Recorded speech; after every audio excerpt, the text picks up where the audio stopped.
É normal ver colegas de trabalho que não gostam uns dos outros, mas o Ultimate Warrior não tinha problemas apenas com um ou dois colegas lutadores. Nah! Esse cara estava brigando com quase toda a indústria, durante e depois de sua passagem pela WWE. Qual é a verdadeira história do homem que costumava ser o mais odiado na luta livre? Fique por perto para descobrir isso e muito mais. Sabemos o que você está pensando. Referir-se a alguém como o homem mais odiado de todo o setor em que ele trabalha não é algo de que alguém se orgulhe, certo? Bem, sim. Mas o fato é que o Ultimate Warrior não era um homem comum. Esse é um homem que teve as piores coisas ditas sobre ele por quase todos que trabalharam com ele. Mas ele nunca deu a mínima, nem mesmo uma vez. Esse era um cara que ficava do lado errado de todo mundo. Tanto que a WWE lançou um documentário intitulado The Self-Destruction of the Ultimate Warrior, em 2005. E a parte mais louca? Embora esse filme devesse contar a história da carreira de Warrior e de sua ascensão à fama, ele acabou se tornando um documentário direto sobre como ele era uma pessoa terrível. E assim como o filme muito criticado, vamos explicar por que esse cara era tão odiado, levando você a uma viagem pela memória. Afinal, é importante conhecer um pouco o homem para poder chegar a uma conclusão sobre o motivo de ele ter se tornado um dos lutadores mais odiados de todos os tempos. Essa história começa em 1959, quando um certo James Bryan Hellwig nasceu em Crawfordsville, a poucos quilômetros de Indianápolis, como o mais velho de 5 filhos. Hellwig cresceu com sua mãe e mais tarde com seu padrasto, pois seu pai biológico se mudou quando ele tinha apenas 12 anos de idade. Depois de frequentar a Fountain Central High School de Petersburg, ele se matriculou na Universidade Estadual de Indiana, mas passou apenas um ano antes de se mudar para a Life University em Marietta, Geórgia. Naquela época, o sonho de Hellwig era se tornar quiroprático, mas ele também tinha um hobby de levantar pesos. Quando estava na faculdade, esse hobby se transformou em fisiculturismo, sendo o único esporte que Hellwig achava interessante, o que o levou a competir e vencer vários concursos de fisiculturismo na faculdade. Ele foi nomeado Mr. Georgia em 1984 e poderia ser considerado um fisiculturista amador até 1985, quando foi apresentado à luta livre profissional. Hellwig já tinha o físico para isso, então não foi muito trabalhoso se estabelecer no setor. E para melhorar as coisas, ele fez a mudança de carreira ao lado de seu amigo e ex-fisiculturista Steve Borden. Parece familiar? Se não, o que você acha do nome Sting?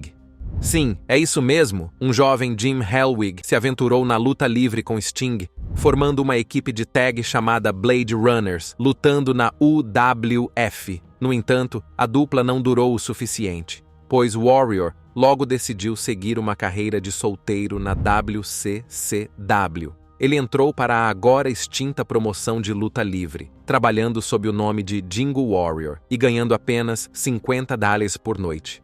Não demorou muito para que ele obtivesse sucesso, pois logo se tornou o campeão dos pesos pesados da WCW, a Texas, apenas alguns meses depois de entrar para a promoção. Não sei se você notou, mas não houve nenhuma menção ao período de treinamento do Ultimate Warrior para se tornar um lutador profissional. Bem, isso é porque ele nunca teve esse período, pelo menos não de fato. Quando ele se aventurou no mundo da luta livre com um grupo de outros fisiculturistas, incluindo Sting, o grupo foi treinado por Red Bastien e Rick Bassman, mas já havia começado a receber shows na época. Hellwig também acabaria trabalhando com nomes como Buddy Wayne e Dutch Mantle, mas todos esses homens eram mais gerentes na tela do que treinadores ou preparadores de fato.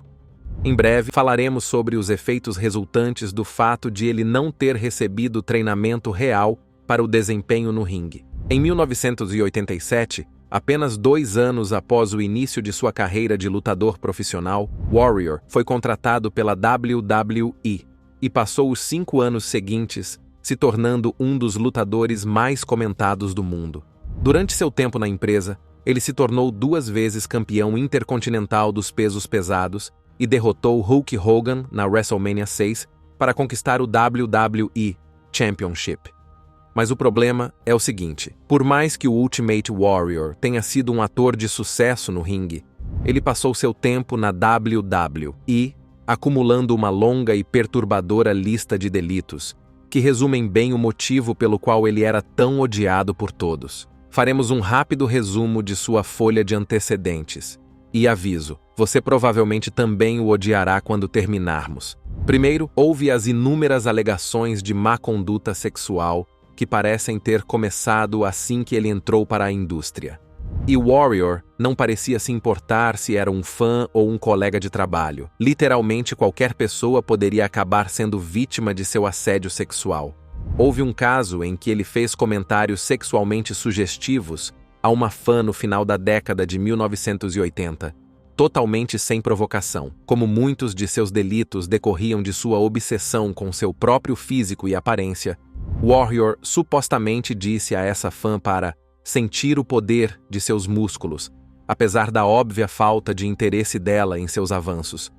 De acordo com o relato dessa mulher, ela relatou o caso à gerência da WWE, mas não está claro se algo foi realmente feito a respeito. Provavelmente não, porque alguns anos depois, Warrior repetiu o mesmo ato desprezível, e dessa vez foi durante uma entrevista com o apresentador de talk show Arsenio Hall em 1992. Durante essa entrevista, Warrior fez comentários sexualmente sugestivos sobre a colega lutadora Miss Elizabeth, que, a propósito, tinha um relacionamento na vida real com Randy Savage. Savage e Hellwig trabalharam juntos muitas vezes, mas nunca se deram bem. Então Warrior provavelmente viu isso como uma forma de se vingar de seu nêmesis. Mas de todas as maneiras de fazer isso, fazer comentários sugestivos sobre sua namorada em um talk show gravado foi definitivamente a mais inapropriada. Essa entrevista foi muito criticada pelos fãs e colegas lutadores, mas ele também não foi punido por isso. Foi como se o Ultimate Warrior pudesse se safar de fazer tais comentários às mulheres todas as vezes, porque há uma longa lista de funcionárias da WWE com reclamações semelhantes contra ele. Candice Michelle, Jacqueline Moore, e a lista continua. E a parte mais louca de tudo isso, Jim Hellwig foi casado com sua primeira esposa, Sherry Lynn Tyree, durante todo esse tempo. No entanto, em vez de nos aprofundarmos em como tudo isso afetou seu casamento, vamos ressaltar que as mulheres não eram o único grupo de pessoas que o Warrior tratava de forma errada. Prova disso é o quanto ele era homofóbico. Sim, os anos 80 e 90 foram épocas diferentes do que é o mundo hoje.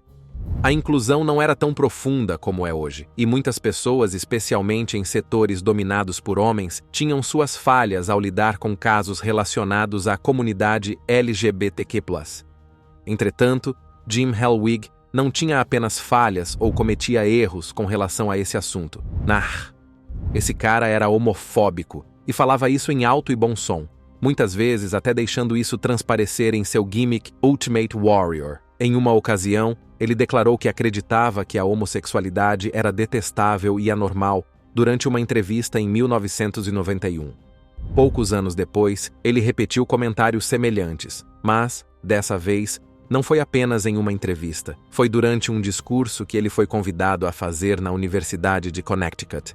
Em suas palavras, ser gay não faz o mundo funcionar, seja lá o que isso signifique. E a coisa fica ainda pior. Esse homem uma vez se recusou a dar um autógrafo para um fã e o insultou por ser gay e logo depois se recusou a participar de um painel de discussão da WWE, que foi organizado para levar Warrior a fazer um pouco de controle de danos à sua crescente reputação homofóbica. Em vez de participar do painel, ele apenas colocou mais lenha na fogueira ao dizer o seguinte: ordene à bicha e ao aleijado que apresentam o programa que leiam o que escrevi aqui, e enquanto fazem isso, peça que se espelhem para que possam ver exatamente o tipo de indivíduos em sua organização sobre os quais estou escrevendo.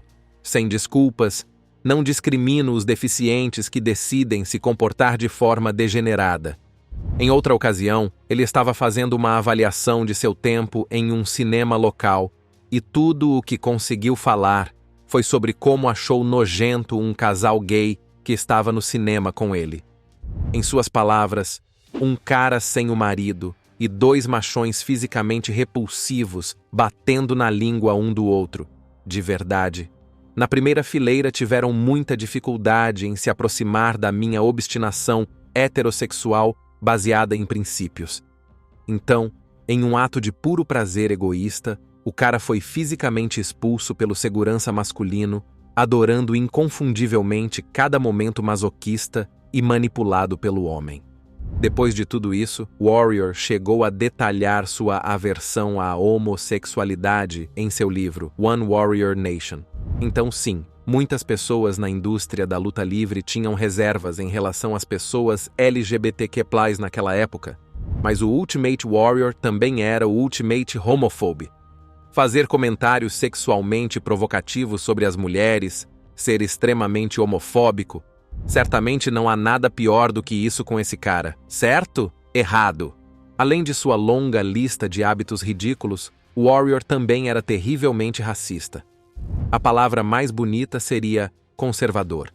Mas quem estaríamos enganando se tentássemos fazer com que o Ultimate Warrior parecesse um homem mais decente do que ele realmente era? Alguns dizem que ele estava tentando chamar a atenção de mais pessoas depois que sua carreira de lutador começou a desaparecer. Mas se você nos perguntar, ele provavelmente era apenas um cara terrível, que sempre encontrou uma maneira de oprimir qualquer pessoa que ele achava que era melhor do que ele. Nesse caso, essas pessoas eram as minorias desfavorecidas. E Hellwig escreveu várias vezes sobre esse desdém. Em seu diário em vídeo no YouTube, ele tentou minimizar a importância do ativista dos direitos civis Martin Luther King Jr., dizendo algumas coisas muito desagradáveis sobre ele. Hellwig passou de dizer que o falecido MLK escreveu algumas cartas para a cadeia, plagiou muitos discursos e usou seu sobrenome King como se ele fosse para insultar sua vida pessoal. Anos mais tarde, em 2005, Warrior voltou a atacar as minorias, e esse pode ter sido seu momento mais desprezível, pois seus alvos foram as vítimas e os sobreviventes do furacão Katrina. De acordo com Warrior, era errado culpar os especialistas científicos por não terem avisado sobre o perigo iminente. E, embora ele possa ter um pouco de razão, sua fala foi errada em todos os sentidos, pois ele insinuou que as vítimas de um dos piores desastres naturais de todos os tempos causaram isso a si mesmas. Ele disse, e nós citamos, "Esse tipo de pessoa não contribui em nada para melhorar as coisas. Para eles, o furacão não foi mais do que mudar os móveis de lugar. Se pudéssemos observar as circunstâncias gerais em que viviam antes do furacão, descobriríamos que elas tinham pouca consideração pelo que possuíam. Observaríamos como suas vidas eram desorganizadas, sujas e desordenadas. Eles nunca se preocuparam com ordem, limpeza ou função antes, mas agora que podem atrair a atenção de alguém que pode assumir a responsabilidade por suas vidas, eles fazem essas tiradas sobre como suas vidas foram destruídas. Suas vidas já estavam em frangalhos, autodestruição. E ele ainda não havia terminado, pois concluiu seu discurso dizendo: "E desculpe-me por ser eu a dizer isso, mas se você tem uma dúzia de filhos e nenhum marido para ser pai, há alguns buracos em seu plano de vida que deveriam ser costurados." Sim, o Ultimate Warrior realmente costumava dizer qualquer coisa sem demonstrar remorso. Ele também se envolveu no infame julgamento de esteroides da WWE em 1991. E temos que dizer que, apesar dos muitos vícios de Hellwig, foi uma surpresa ver seu nome mencionado como parte da investigação federal sobre o uso de esteroides na luta livre profissional.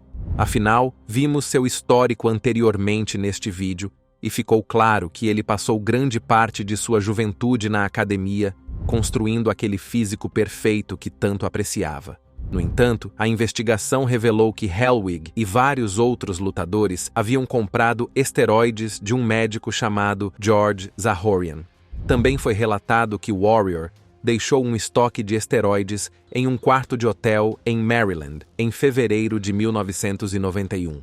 Embora ele tenha negado as acusações por muitos anos, muitos outros lutadores se manifestaram, apoiando as alegações de que ele era culpado pelo uso de esteroides. Parecia que isso era apenas o ódio que sentiam por ele, mas havia mais. Em algum momento de 1992, foi revelado que ele falhou em muitos testes de drogas em várias ocasiões, o que acabou levando à sua primeira demissão da WWE. E adivinhe só, mais de uma década depois, em 2005, Warrior realmente admitiu o uso de esteroides durante uma entrevista com a WWE.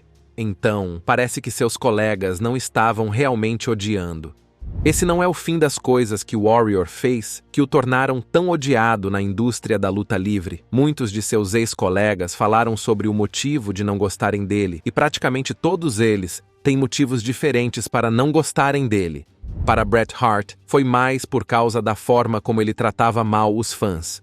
Alguns relatos se referem ao falecido Jim Hellwig como sendo introvertido, o que explicaria por que ele não estava exatamente entusiasmado em se envolver com os fãs. Mas, de acordo com Bret Hart, não era só isso. Na verdade, o Hitman contou um incidente que ele viu acontecer em sua autobiografia. Hitman, My Real Life in the Cartoon World of Wrestling. E como dizem, o diabo está nos detalhes. Tudo aconteceu em algum momento dos anos 90, quando a WWE estava fazendo um show em Omaha. A promoção estava trabalhando com a organização Make-A-Wish. Então, um certo garoto que parecia muito doente, respirando por um tubo de ventilação, estava em uma maca perto do vestiário. De acordo com o relato de Bret, o garoto parecia ter apenas algumas horas de vida, com todo o cabelo raspado para a quimioterapia. Obviamente, esse garoto era um grande fã do Ultimate Warrior, vestindo todas as fantasias enquanto esperava com seus pais e irmãos para conhecer o guerreiro e realizar seu último desejo. Enquanto outros lutadores, incluindo Bret, cumprimentavam o garoto quando passavam, o Ultimate Warrior permaneceu no vestiário. E mesmo quando um funcionário de relações públicas perguntou educadamente se ele estava pronto para conhecer o menino que estava morrendo, Warrior respondeu impiedosamente: "Em 1 minuto, porra! Estou ocupado." A família havia passado horas esperando exatamente no mesmo lugar, e Warrior apenas ficou sentado conversando com os outros caras no vestiário, o que, aliás, era algo que ele quase nunca fazia. Quando Bret Hart voltou de seu jogo e viu o corredor vazio, ele presumiu que o garoto havia realizado seu último desejo. Imagine sua surpresa quando ele se arrumou e saiu do prédio, apenas para ver a família cansada, ainda esperando na esquina perto de uma rampa nos bastidores. Isso mesmo, o Warrior ainda não tinha saído para vê-los. Em vez disso, Hellwig pediu que eles saíssem do caminho para que ele pudesse fazer sua entrada no ringue para sua própria luta. Bret Hart concluiu sua narração desse incidente, afirmando que outros superastros da luta livre, como Hulk Hogan, Randy Savage e Andre the Giant, estariam ansiosos para realizar o desejo de um garoto moribundo, mas não Warrior. Bret escreveu: "Para mim, ele era um covarde, um fraco e um falso herói. Minha repulsa por Warrior aumentou 1000 vezes porque Ultimate Warrior deixou uma criança Make-A-Wish. Isso partiu meu coração." Para outro membro do Hall of Fame da WWE, Valentine, seu problema com o Ultimate Warrior era o desrespeito ao profissionalismo e à segurança de seus oponentes. Se alguém deveria saber o quanto isso é importante, esse alguém é Valentine, que trabalhou como lutador profissional durante 5 décadas, conquistando mais de 40 títulos de campeonatos, desde o NWA United States Heavyweight Championship até o Intercontinental Heavyweight Championships e o World Tag Team Championships da WWE.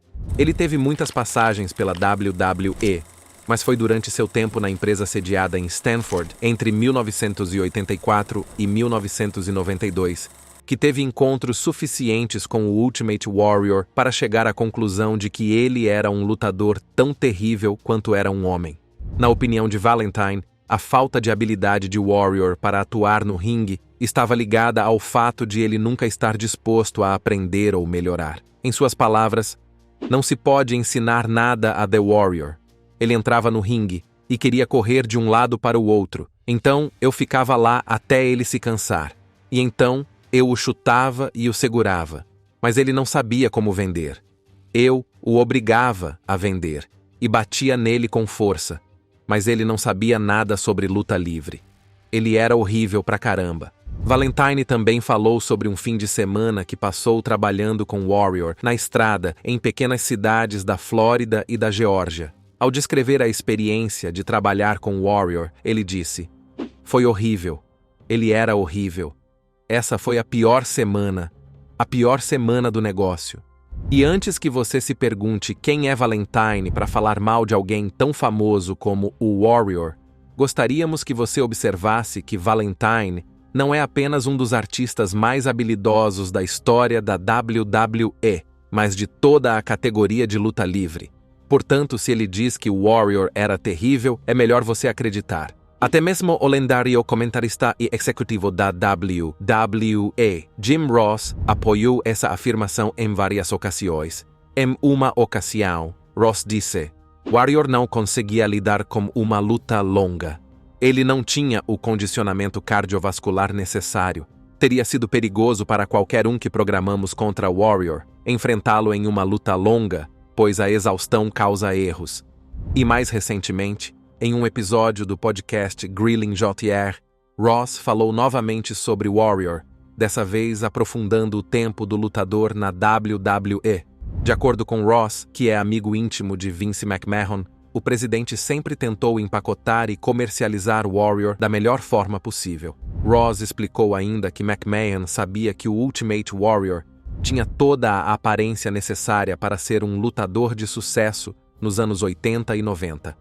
Assim, ele protegeu Warrior durante a maior parte de sua carreira, garantindo que seus pontos fortes fossem capitalizados, desde sua entrada icônica até seus golpes finais. No entanto, a verdade, como Ross explicaria, é que Jim Hellwig era um lutador ruim. Ele faz uma entrada maluca, em que corre para o ringue e ninguém mais faz isso. Mas é aí que termina. Havia muitas preliminares, mas às vezes ele não conseguia terminar. E caso você esteja se perguntando por que um lutador profissional seria tão pouco habilidoso, lembre-se de que mencionamos anteriormente que Hellwig nunca dedicou tempo para dominar a arte da luta livre. Ele era mais um artista do que um lutador de fato, mas sempre foi muito arrogante para permitir que outros o ensinassem ou o ajudassem a melhorar. O atual analista e conselheiro sênior da AEW continuou a contar histórias sobre como Warrior era um péssimo colega. Ele revelou que Warrior costumava exigir que ele tivesse um camarim separado, voos particulares e quartos de hotel separados sempre que o console estava em turnê. Ao descrever o bicampeão intercontinental, Jim Ross disse: "Ele sempre agia como se estivesse nos presenteando com sua presença. Não é assim que se constrói uma camaradagem ou um sistema de apoio. Ele tinha que entender que quanto menos pessoas ele irritasse, melhores seriam suas lutas." Ross também falou sobre alguns funcionários da WWE que, apesar de não gostarem de Warrior, sempre tentavam fazer com que ele parecesse bem, só para que os fãs fizessem valer o seu dinheiro. Um deles era Owen Hart e outro, Bobby Heenan. Este último tem uma história mais longa com Jim Hellwig. Heenan teve uma carreira bem-sucedida na luta livre nos anos 60 e 70, antes de se tornar gerente e locutor na WWE nos anos 80. Ele é conhecido por gerenciar alguns dos maiores números, como Andre the Giant, e por seu profissionalismo ao longo de sua carreira. Por causa dessa ética de trabalho, Heenan e Warrior nunca se entenderam, pois o primeiro acreditava que o segundo só havia entrado no negócio porque queria ganhar dinheiro rápido.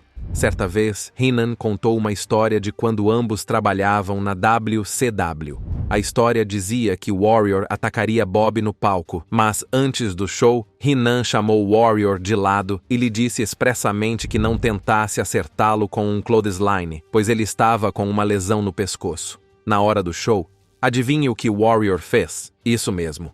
Ele acertou Heenan com o mesmo movimento que foi avisado para não executar, basicamente dobrando o risco para o pescoço já ruim do treinador. E mesmo quando ele o confrontou nos bastidores, Heenan não demonstrou remorso. Os dois homens continuariam brigando pelo resto de suas carreiras. E mesmo vários anos depois, quando Heenan foi diagnosticado com câncer na garganta, Warrior não teve a decência de resolver as coisas de forma amigável. Em vez disso, ele atacou ainda mais o doente Hinan, lançando uma declaração muito grosseira e preocupante, na qual Warrior dizia as piores coisas sobre Hinan. Entre as coisas que ele disse, está o fato de ter chamado Hinan de puro saco de merda de duas caras.